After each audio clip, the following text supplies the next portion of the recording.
Letter দেখছেন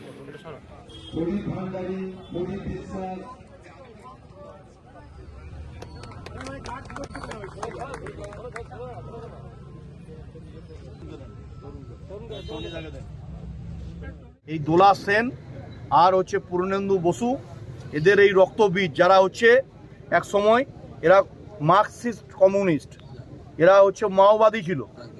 এই হচ্ছে পূর্ণেন্দু বসু, দোলা সেনরা মাওবাদী থেকে সিপিএম থেকে চটি পাল্টে তারা হচ্ছে আবার তৃণমূলের চটি পরে নিয়েছিল।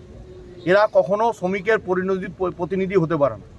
এই মাওবাদীরা, এই মাওয়িস্টরা শ্রমিকদের, মালিকদের সকলের অন্ন ছিনে খেয়েছে। এদেরকে প্রতিনিধিত্ব করতে দুর্গাপুরে আমরা দেবো না।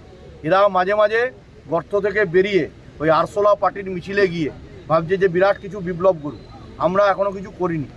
আমরা আমাদের শ্রমিকরা যাতে হচ্ছে ন্যায্য অধিকার পায় তার দাবিতে আন্দোলন করি। আমরা কোথাও কার্যকর্তাদের উস্কে দিইনি। এখানে মীনাক্ষী মুখার্জিরা, আর যেমন কয়েনের এপিড হচ্ছে মীনাক্ষী মুখার্জি, ওপিড হচ্ছে দোলা সেন, দুজন একই পার্টির লোক, মাঝখানে শুধু তৃণমূলটা করি।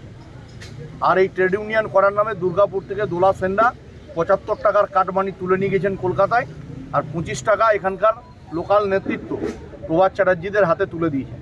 আমরা এই শ্রমিক ব্যবস্থা চাই না। আমরা চাই একটা সুষ্ঠু সমাধান। এখানে এগ্রিমেন্ট করতে হলে সমস্ত শ্রমিকদের উপস্থিতিতে শ্রমিকরা যাদের শ্রমিক প্রতিনিধিত্ব ঠিক করে দেবেন তারা থাকবেন, সাথে তরুণ দাস, প্রফুল্ল ধারারা থাকবেন।